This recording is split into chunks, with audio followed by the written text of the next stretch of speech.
Welcome back to the Intel Extreme Masters here live at the Taipei game show in Taiwan. We've traveled across the world here to bring you another Intel Extreme Masters tournament, and we are at the very start, as this is just the first game of the day. It's currently Soulkey versus True, with True leading 1-0.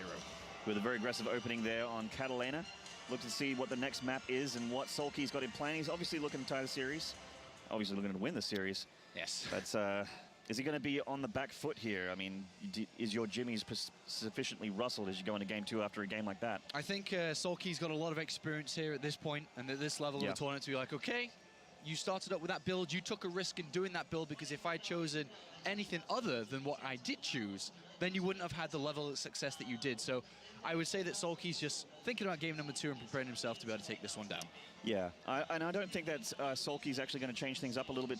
I don't think he will change things up too much in this next game. I think he's going to try and stick to his guns and hope that maybe True is got that all in out of his system and going to go for a more standard ZvZ here. Well, we'll see. I'm not too sure. I think we are getting ready to jump into it. We'll find out in a second if the game appears. We will. But yeah, I'm very excited for this one. I really think that True could do well. He's always my dark horse in any of these tournaments. And always. He's got a 100% advancement record from the open bracket here, Maynard. And Soulkey's got a 0% advancement record in Intel Extreme Masters. That's right, because he's never played in one before. Exactly. Stats, man. Stats are awesome. Stats is awesome. The player and the statistic, yes. Do you think that losing this, if Soulkey was to lose this, you think he can still advance from this? It would be a big surprise, I think, if Soulkey wasn't challenging to, you know, escape from the open bracket, surely. I don't think that, you know, all Soulkey fans that are out there watching right now, I don't think that you guys have a whole lot to worry about. If he goes down to True today, he's got to lose his bracket. It's double elim. And the other players in this dual tournament are all people that Soulkey can beat, absolutely 100%. All right, in the bottom left here on Overgrowth, we've got D-Bix's True. And in the top right, from TCM, it's Soulkey. Both players now on international teams, having left the Kesper family. Doing things for themselves. That's right. Got to look out for number 1 in StarCraft, the 1v1 sport. European teams now looking to really travel a lot throughout 2015, attend the Intel Extreme Masters, attend the DreamHacks, attend whatever they can to pick up those WCS points at the end of the year. Well, exactly. It's honestly your best bet at getting a huge pool of WCS points before BlizzCon. Yeah. Just to keep going to these events, to keep doing well.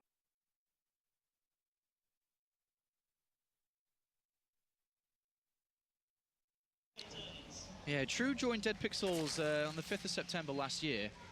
Since then, he hasn't had the best of results, unfortunately. I mean, he hadn't qualified for Star League, couldn't qualify for GSL, doesn't play in Pro League, and these are the 3 main leagues in Korea right now, and he's not a part of any of them. So this tournament, this Intel Extreme Masters, is very important for True, and especially his year in 2015. And his recent results, like he's been playing versus Life. I mean, losing to Life, that's fair enough. Losing to Solar and Hydra, not the strongest Zergs, but you know, they've 2-0'd him and 2-1'd him respectively. So it's just definitely not showing his dominance that he used to back when he was in Kesper. 2 more conservative openings here, by the way. 15 pool and 15 pool for both sides here. So very good against early spawning pool builds. Obviously, naturally a little bit weaker against anyone who went hatchery first, but just conservative, very safe, overgrowth, 2-player map. Aggressive tactics can be dangerous to deal with. Yeah, when you know right off the bat where your spawn location is of your opponent, you can be safer to go a little bit aggressive. But yeah, it went well for True in the last map. He could have gone to the wrong location, but got the Overlord scout. It's really it's a dice roll. It's 50-50 if you're going to scout where your opponent is correctly on a map like that. In this one, you already know you just need to right-click on that particular location with your Zerglings, and you're on the right track. Well, Soulkey's taken a gas pretty early here. He's taken 1 drone away from mining, and now he's going to have to take 3 away. So he's actually not having the best mineral income, but he's going to be able to get up towards Zergling speed pretty fast. Yeah, he'll take a lot faster. He could be going for some type of Zergling bailing push. That's obviously the first thing that strikes your mind when you look at that. Whereas True on the other side of things hasn't taken a gas at all. He has a very good mineral income. He's going to have a lot of minerals in the back, additional queens, spines, fast third, lots of different options open here for True. And all the options that he'll need if the player does get speed before him, because there could potentially be run-bys, could potentially be banelings. He'll need the queens, he'll need the spines. And because they both opened up spawning pool first, neither of them can actually scout each other with an Overlord. So these 2 Zerglings here are very important for Soulkey, but True is blocking it. He's blocking the fact that he hasn't taken any gases here. Soulkey's going to get circling speed instantly with his first 100, and then you'd expect the next 50 to be for Banelings. He doesn't know if this is aggressive or not. Yeah, no, you're absolutely right. I believe you. I think that Soulkey's going to go for a Baneling Nest as well. Just pulling back from the two links of True here. True also hasn't scouted yet. Needs to get up there and see what's going on in Soulkey Town. So we know that he's been, well, Soulkey didn't get a look in the main at all. Not with the Overlord, not with nothing. Soulkey's at 50 gas, but he hasn't chosen to build the Baneling Nest right now. So it's not the cleanest and it's not the fastest type of play. So it might not be that. Does he want to get an Evolution Chamber down soon to get an attack upgrade? Does he want to go to a really fast layer? But at the end of the day, he's making decisions based on no information of his own. He doesn't know what's going on. At this point, he's starting to see a lot of drones. And now he's throwing down the Baneling Nest. Okay, so now, I mean, nothing better for a Baneling than a nice juicy drone line, Apollo. And he's going to know that there's quite a lot of drones out for True, and that means not a lot of everything else. He could even see the hatchery building another queen because it's doing its jiggly dance as well. So Soulkey's starting to feel this game out a little bit more. True, if aggression does come out from Soulkey, and we do start to see the Link Flood, which at the moment, True doesn't really see, he just sees drones being made. He's going to see the Baneling Nest. Oh, he's just dancing around here. It's on the natural. There it is. And the layer has been built here from Soulkey. Instead of building up towards a massive unit count. And he took it in the natural as well, so he's hiding this layer away from True, which he's completely unaware of at the moment. He thinks a big Baneling Flood's coming at him. Yeah, he definitely could be thinking that. And if it was, he'd need that wall, which he has created. This is actually looking like Soulkey wants to go for really quick mutas here. Yes, definitely could be. More than likely is going to be, actually. Yeah, with no Roach Warren coming down, yeah. But conversely for True, he is getting the Roach Warren, the 2 Evo chambers as well for those upgrades.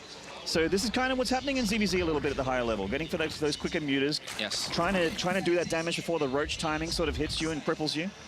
Correct. So the investment of Soulkey going up towards Mutilus, or what it should be at this point, he's going to have to do some damage here. Yeah. He's going to have to be picking off Overlords, and at this point, I don't know how much damage he can get, because if he doesn't get a lot of damage, then True's going to be in a very dominant position because of the way he played this out. Very greedy, very economy focused. He's got double upgrades coming in, already 6 Roaches being built. We're going to see Roach speed start immediately for him as well. Yeah, he's getting 7 Roaches. And a lot of Lings coming out for Soulkey, and these will have to be defensive Lings. He needs to stymie the flow of these Roaches. I mean, when you get those first initial 5 or 6 Mutalisks hatch out of your hatchery, they're not really going to do a whole lot to that many Roaches. And True is going up towards the gold base here. Cheeky, cheeky. Fewer drones are needed to have a similar income when you take the gold base here, so he can only build just a couple additional drones and then focus heavily on his army. Yeah, you're absolutely right. So Soulkey looking for any kind of army movements, any Ling run bys. He hasn't just now with the Overlord confirmed that there's quite a few Roaches out for True, and he's going to see the gold base as well. And Soulkey is building 4 Spine Crawlers, making sure he isn't broken before these Mutalisks come out and at least can hold off against any type of Roach attack. That's what it's all about for Soulkey right now, not taking that critical damage, but with the army movements of True, or rather lack thereof, it doesn't look like he's trying to hit before the mutas come out. Yeah, I don't know. I think that I'm definitely sure he's going to push out shortly, especially now Roach speed's on its way. But what type of damage is he going to get with this push out? Yeah, well, the Spine Crawler's 4 already up in the natural for Soulkey. He's got quite a few Lings, not enough Lings to deal with these Roaches, but with the mutas which are about to hatch, he should be able to hold this third pretty handily if True moves across the map. He still hasn't moved up. Roach speed about to finish, 1-1, just about done, getting Burrow as well. Yeah, he's not going to break Soulkey before Mutalisks, but he can still do a lot of damage. There is a lot of Roaches out in this game. Yeah, getting up there in the Roach count, absolutely. And Soulkey's actually dropping his own Roach Warren on the ground, so mutas with Roaches, that's a lot of gas. True splitting his Roaches up. Yeah. Gonna try and run around, pull the mutas in one direction, because he needs them all to do enough damage to the Roaches and then split them up so he doesn't take full damage. And True has decided to go for a Nidus Worm here. He's going to try and end the game fast. Wow. Queen Roach. Interesting, okay. So True going to try and end it in the mid-game here. His hatchery under a bit of pressure from the Lings of Soulkey, but he has enough left at home. Very smart for True to leave some Roaches at home while pushing out with these. And he's going to use those Roaches at home to go into the Nidus shortly as well. But if he doesn't win with the Nidus Worm, this is going to get really difficult, and it's going to be very hard to plant it anyway. He doesn't have any unit on the other side of the map currently. Big Ling Flood with the mutas coming across here. True got a lot of Roaches at home. He's not worried about the ground. The air is in trouble, though. The Queens had to come down and help. his anti-air is queens. Yeah, that's it. He's not going up towards the Hydralisk Den. He's not going to Infestors. Queens are bad eventually. They're good when the Mulisk count is low, but he really needs to do something soon with this. It's only 4 queens against quite a lot of mutas. Oh, a Spore Caller though, going straight on a stroke. Spore Caller losing a muta or 2 for free. Oh, and the queens might actually, just missed it. Well, that's 2 mutas for nothing. Yeah, and he was just flying around, doesn't really know what he was doing with those, and True's putting the pressure on here. And at this point, if he finds a location to put that Nidus Worm down, and I think he can around that 3rd base. Does he even need the Nidus Worm? There's a lot of roaches here. The Spine Crawler's actually doing a lot of work here with Burrow. That's very annoying. This 3rd hatchery almost certainly in a lot of trouble here. Yeah, gonna need an Overseer with these Mulisks. Yeah, starts to morph one now. Roach speed almost done for Soulkey, but his roach count isn't going to be nearly as scary as True's. I think he's going to plant the Nidus Worm down soon, but Soulkey counters attack towards this gold base. Yeah. Yeah, here it is. There it is, the reinforcement Nidus Worm. Make things a little bit easier for the attack. He's going to lose his hatchery of the gold in the meantime, though. The Ling Run by Soulkey is good. And that knocks True down to 2 hatcheries. Okay, how many queens are there? I don't know right now. It's 7. It's not that much. Yeah. They obviously do have transfuses. They do. And a lot of roaches in support here. Does Soulkey have enough to hold on to this? He's picked off that gold base, very important. But True's going to look to end the game here. Soulkey running away from the roaches he's trying to bypass the army of True here. He's trying to do counter damage while this entire army of Trues is out just putting pressure on his 3rd. What is Soulkey's plan here? Just going for counter damage? It looks like it. I mean, the reinforcements can't come back from the Nidus Worm because he's killed that off to actually help defend. True's dropped another Nidus Worm here. He's desperately trying to pick it up for the queens. Transfuses on the Nidus Worm, and it does finish. And now he's able to go back and defend.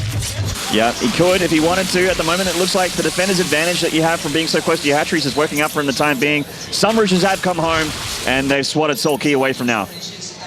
Yeah, army supply, I'm not too sure. Maybe similar at this point? Yeah, very similar. 88 to 86. Yep. These drones looking for that hatchery to finish. True, once again, set his crosshairs on this 3rd hatchery of Soulkey. It's a lot of transfuses. That's a lot of just survivability here that these roaches have because of these queens. Such a scary attack. What's Soulkey's answer?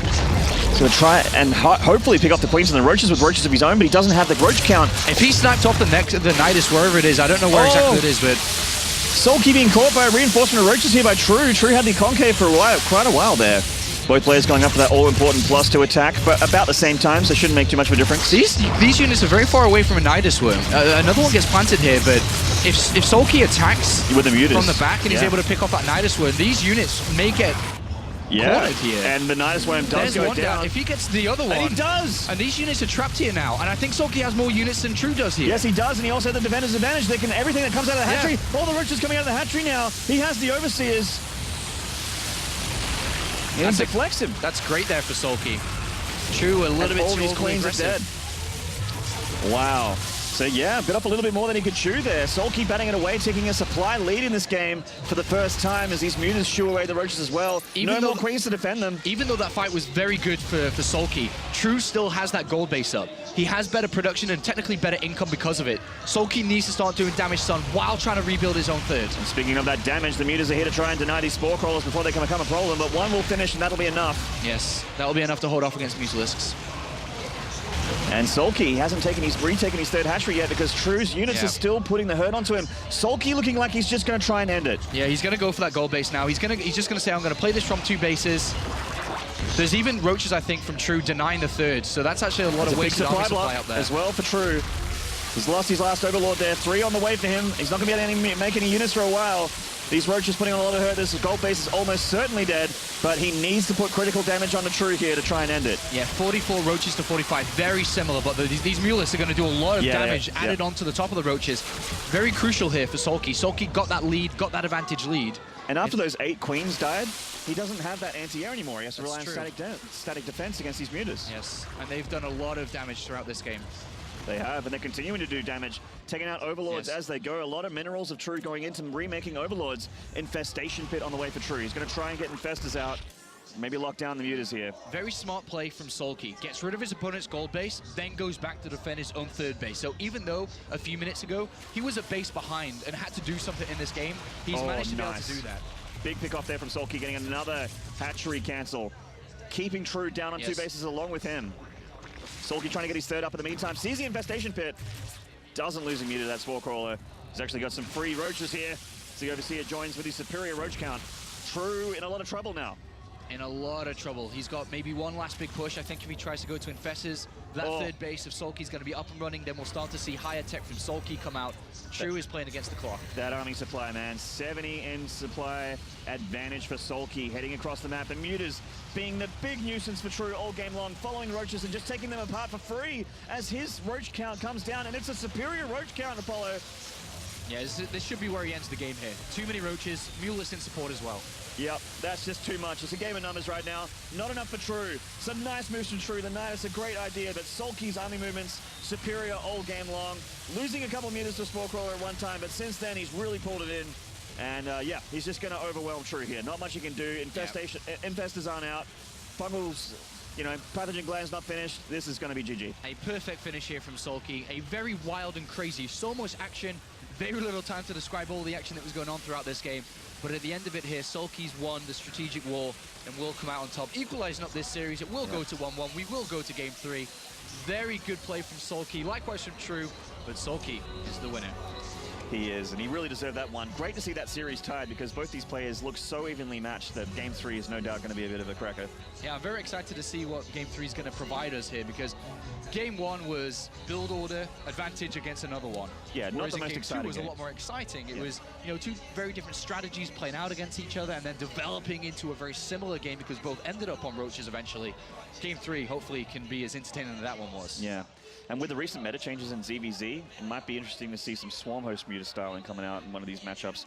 I don't know if we'll see it from this best of 3 though. Both players seem very comfortable with their Roach and even the Muta style from Soulkey. Yep. Very, very comfortable. So I look forward to a pretty similar Game 3. One thing that you always should be taking from map to map, what small adjustments can you add to your game to help you get a better start?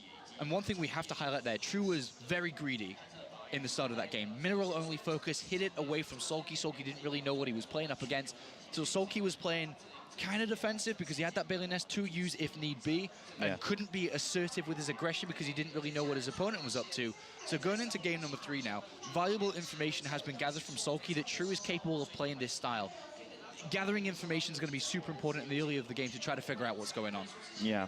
Well, it looks like we're actually going to go straight into game 3 here, so no break in between games like our last game. It's pretty good for us. That's pretty awesome, to be honest. So let's jump right into this one. Very excited to see how this one's going to play out. Are we going to see small changes here? Depends on the map size. Of course, we have 4 new maps that have come into the rotation here, ready for the Intelligence Masters. And I've actually been, as a Terran player, enjoying these new maps quite a bit. I mean, it's easier to read Zergs and what Zergs are going to do.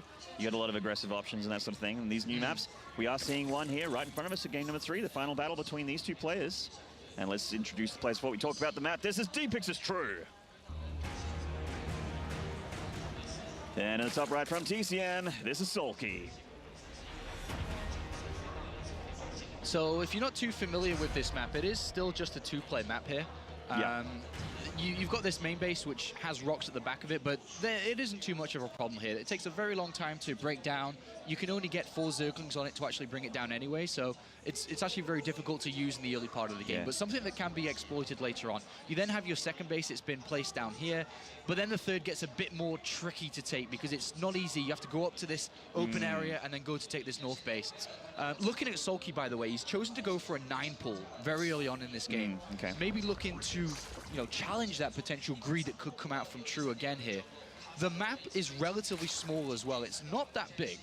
Yeah, and it's got a lot of attack paths, this map as well. Yes. It has the middle, which is the shortest distance, also has the outside, so you can avoid overlords with early Ling aggression, and that's one of the things that I'm sure Soulkey's banking on here. But look at the 2 build orders here.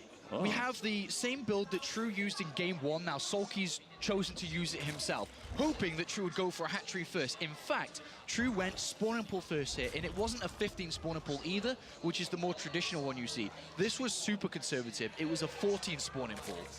Yeah, so he's being very defensive here. He's expecting something like this from Soulkey, and that means that these Lings coming across the map aren't going to be a huge surprise for him when they come down.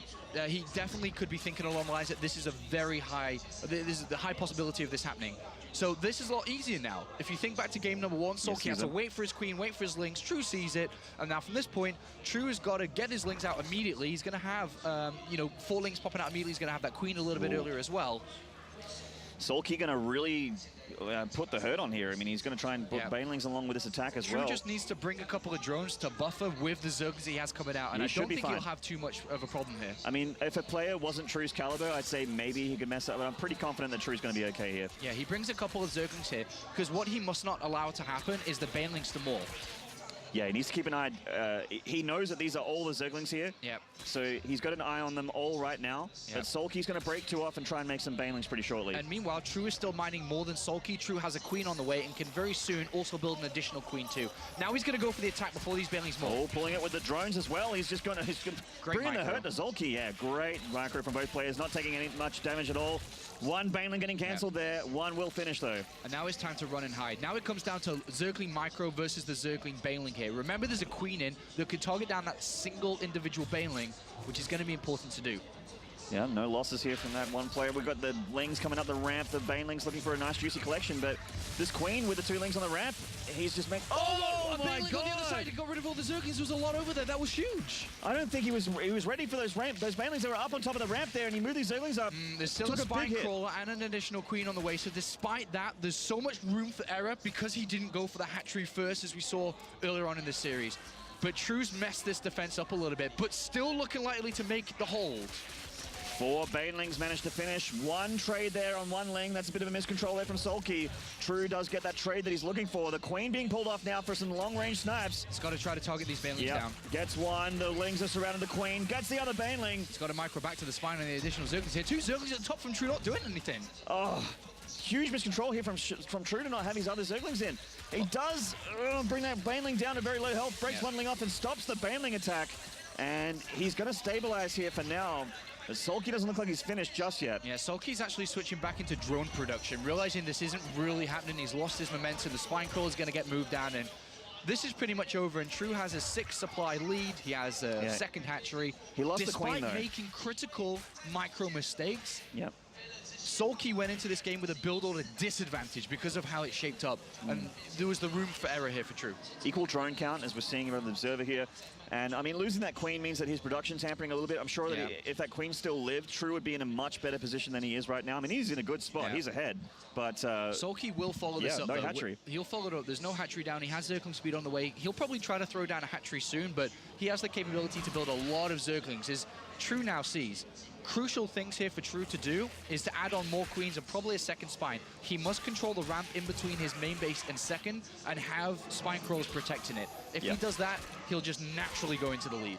Absolutely. He's got the economic advantage, and the longer the game goes, the better it is for the Econ player. Lots of Lings here from True, and you know, for an Econ player to have that many Lings, it's just pretty nice for you. Pretty nice for you, doing a lot of damage, but yeah, 1 Baneling does finish there from Soulkey, and he cleans it up pretty handily here. True still sending more Zerglings out. Yeah, just pressuring his opponent, making sure that he's picked off 3 drones. He's kept the drone count low because of additional units haven't been made, and True is just sailing ahead with this one. 23 to 12 in drones. Huge. Additional Queens on the way. There's already 2 here. Not even 8 minutes. The ramp easily. Not even 8 minutes and almost double the drone count. Very, very good position to be in a mirror matchup. And he sees that drone's about to take the hatchery as well. Oop, 1 Baneling getting 4 connections there. Not too bad for that Baneling, but still quite a lot at home for True. He's not too worried about these Zerglings, I don't think. Speed is done, though.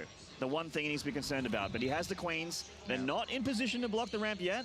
Soulkey going to go for the back rocks here, but like you said, only 4 can nominate at a time, so it's going to be a long time. It's going to be a long time to break that down. True has no vision on it, which could be problematic because right now his defense is Queen only, which is blocking the ramp, and Spines to protect that area. But he's very naked inside the main base. There's no Baneling nest. There's no additional units here. Yeah. Soulkey doesn't know if his opponent understands that these rocks are being broken down. Is Soulkey going to start to flood units, though? He's playing from so far behind, I almost feel he would have to. Yeah, I mean, droning at this point probably isn't going to actually benefit him much at all. Okay, Soulkey has an Overlord finally that sees this. True sees it, yeah, absolutely. Yes, True, sorry. So always a good idea when you're playing ZvZ at any level to have an Overlord at every single entrance to your main. And now the Roach Warrior's put down because he's starting to realize, oh, actually, if you break those rocks and come in, I don't really have any units to defend. Okay, and Soulkey's just like, all right, well, I've been spotted. Have to make drones. I have to go for lair. He's going to go for something and probably a little bit crazy on that lair. Maybe mutas again, but it's going to be difficult for him. Yeah, it's going to be very hard to find a victory here, Soulkey. Yeah, he's in a rough spot. in this position, you have to hope your opponent makes mistakes, which we have seen from True in this game already. But I don't really know where the right way to find this out. If he's going to play Mutalist again, as he did previously, he's playing from a minute or two deficit. Yeah, it's not going to look as good in game 2 as it when you had Mutas out. That's for damn sure. It's going to look like, you know, True going to have a lot of roaches. Look at this. He's shown the double evolution chamber at the front, which highly suggests that this is very passive double upgrade type of play, when in reality he's just building a lot of Zerglings here and looking to flood his opponent, who, as we know, is looking to catch up in this game and build a lot of drones. So smart play from True, showing one way, then going the other. And Soulkey has no idea this is happening. So Soulkey's gone for the lair and he's gone for those gases, but he hasn't actually done much yet with his build. So there's the Spire. Okay, so he's going to try for Mutas, but I mean, he has to try something, Apollo, and this is definitely something, but will that something play out for him? Yeah, Soulkey's starting to see a lot of units. Yeah, he sees those lings. He's building 4 Zerglings, but there may be too many already from True here. Plays a bit of a mind game and looks to finish one up. How much defense really does Soulkey have? 1 Baneling currently, and that's it. Well, if True micros this well, he should be just fine. Catching a Queen here, one Baneling not getting the best trade at all, and those Lings have all but destroyed this natural. Drones coming down from the main to try and help, but there's just so many Lings from True. Yeah, very good finishing move by True, and he does take the series 2 games to 1 and moves on to the second round in the open bracket. Unfortunately, Soulkey pushed down to the lower bracket very early on here. Welcome to Intel Extreme Masters, Soulkey. Yeah. Enjoy your stay. Enjoy your stay. True's played in a couple of these already. He knows what it takes to win the open bracket, and he played very well throughout that series. That's right. So Soulkey does move to the losers bracket. Of course, it does mean that he gets a second shot. So don't be upset. If you're a Soulkey fan, you'll probably see him later on. And I dare say he'll be making it through losers bracket. Of course, 4 are going to go through today. Yep. So from the dual tournament, and then the losers bracket as well. 2 from each bracket, total into 4. Then join us ready for tomorrow's group action. But that is game 1 complete. We'll be going into match 2, should I say, in a couple of moments' time. Not too sure what match it will be. We'll keep you updated and let you know as soon as we know. Stay tuned for more action here at the Intel Extreme Masters.